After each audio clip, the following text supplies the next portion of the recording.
तासगावमध्ये शेतकरी अनुदानावर डल्ला, 12 लाखांहून अधिक रक्कम गायब.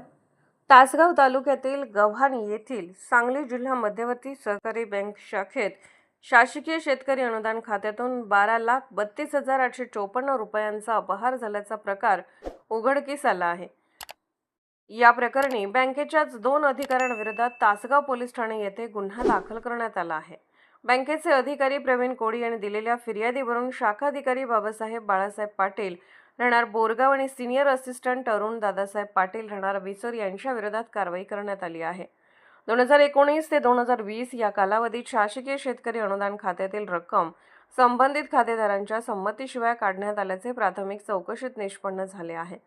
परमेश्वर पाटील, रघुनाथ भगवान पाटील, दिलीप एकनाथ पाटील, सुभद्रा आकाराम घोरपडे आणि अशोक रंगनाथ जाधव या खातेदारांच्या नावाने स्लिपवर बनावट सह्या करून रक्कम उचलल्याचा आरोप आहे.